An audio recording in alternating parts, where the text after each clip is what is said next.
So basically we have here a volume with a coil tap in it, in the volume, and then a tone,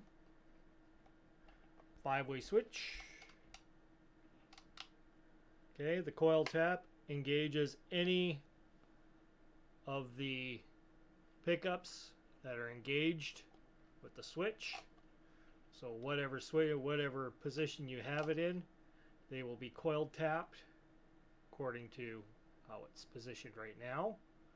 And in humbucker mode, when engaged like that in any position.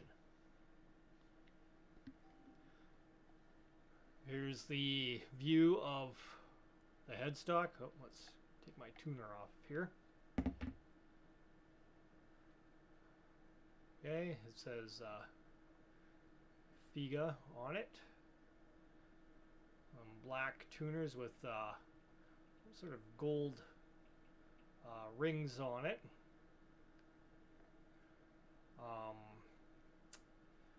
This truss rod is in really deep. It's like halfway down into the neck. And here, show you the back of the neck. This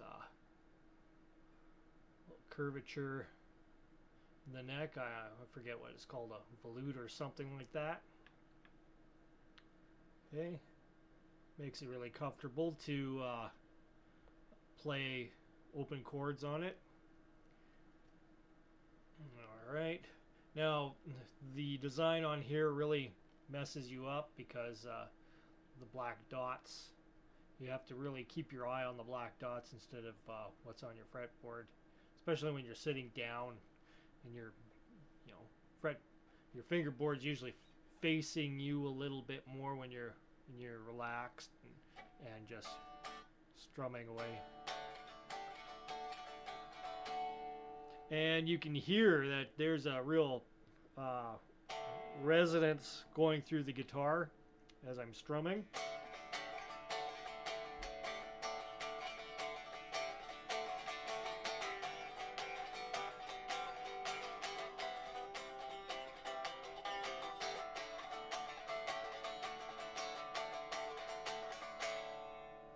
So it's fairly loud for an electric. It's chambered inside, so it's hollow.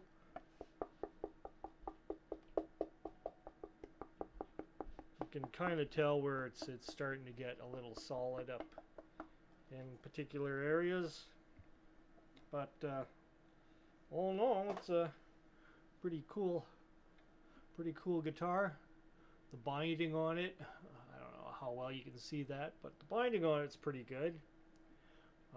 I'm always looking at the guitar for the binding, see if there's any gaps or that sort of thing happening, because you want your guitar to look nice. You don't want it to look like a thrasher. Not yet, not after you've played with it for a while.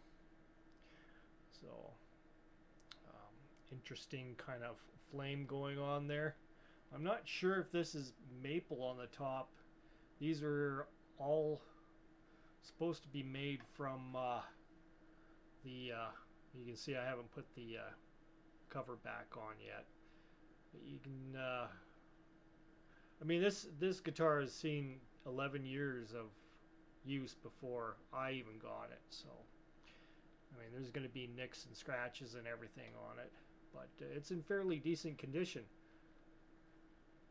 So the Kaler on here is worth about 300 or so Canadian dollars here at least. Yeah, I do have the arm that goes onto it for the whammy bar, and it works quite well. And of course, you can see it doesn't go right through the guitar. It's a top mounted one. The action on it, it's not bad.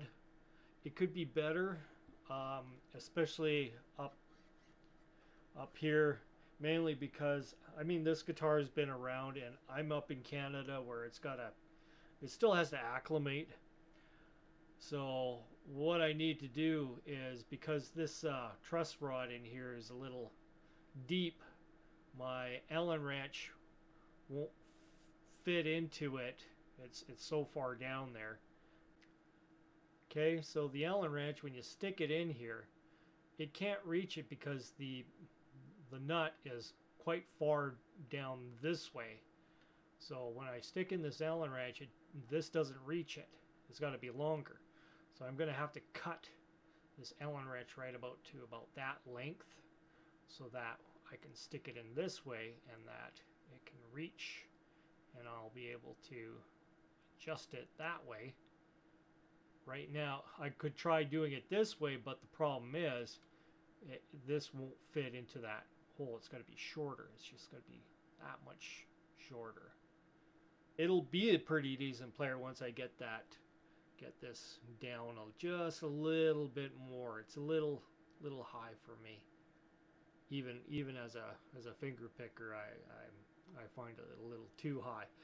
Not too bad with the open chords. It just gets a little too much up here.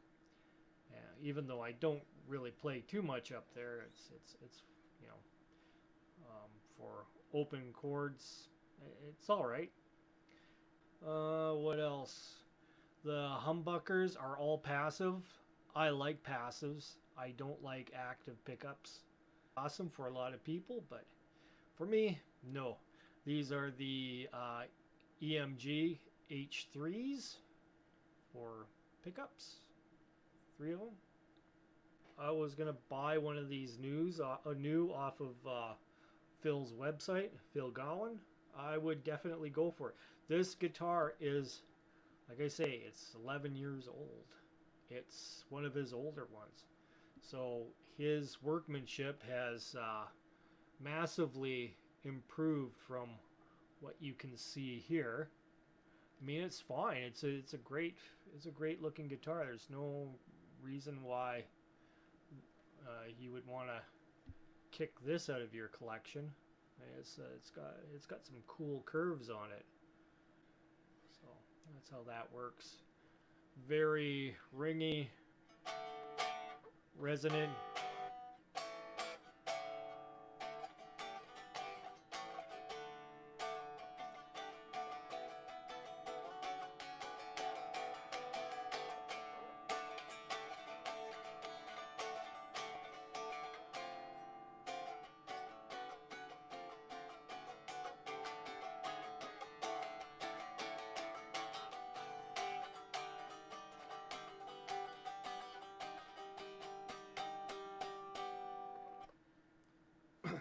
So really sounds out well. So there you go. Okay, humbucker mode on there on the humbucker mode on the bridge pickup. And we flick it up. Next two.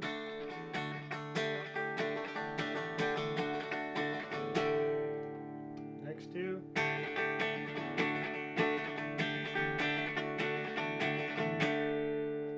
Next two.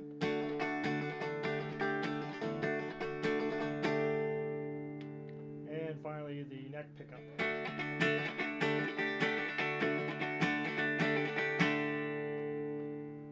Single coil mode, starting from the bridge pickup again, all the way back.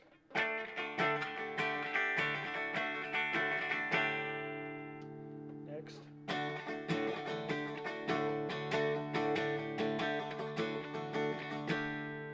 Next.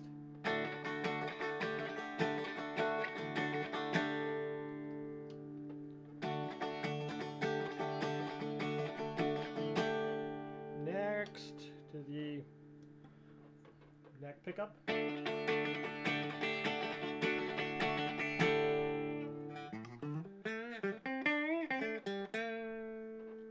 Once again, going back now.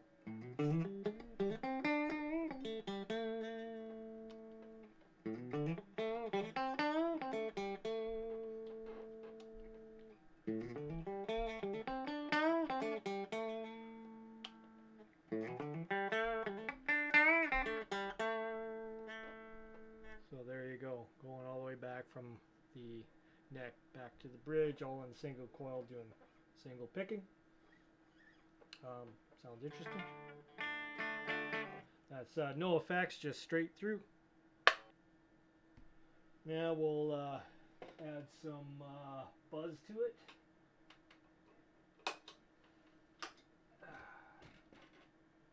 First off with the Milos Popovic, his Gainiac. So we got her on the humbucker. Just a little bit of crunch. It ain't much. It's just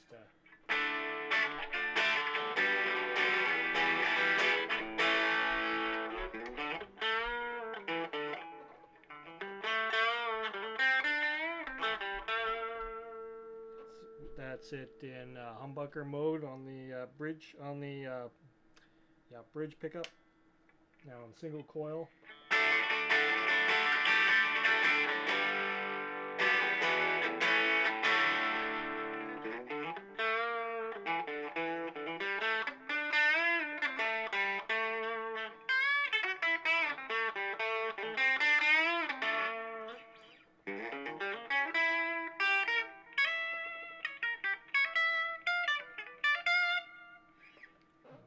Go. But there's a lot of good combinations here in humbucker mode as well as single coil mode.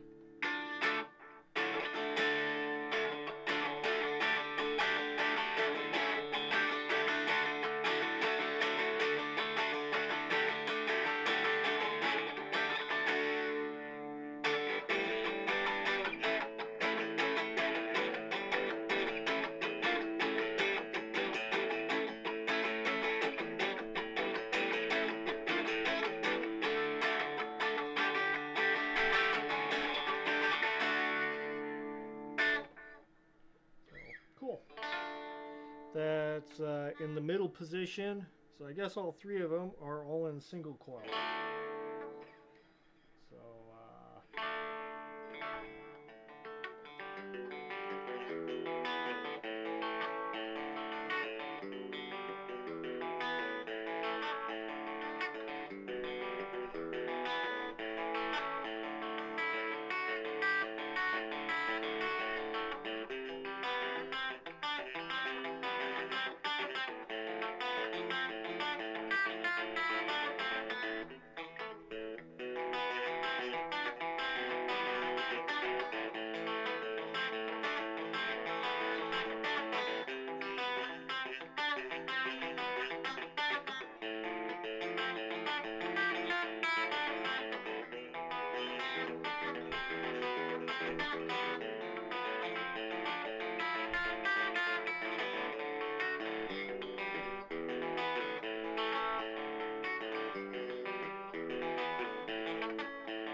a little bit more mellower single coil sound.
Still got shortbread cookie in my throat.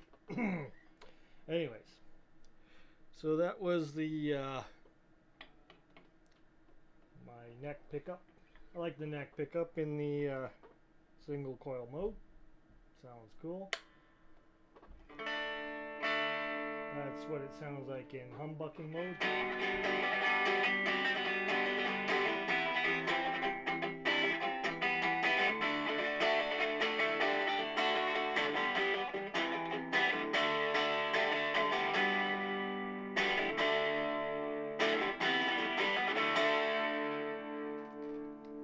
Compared to single coil.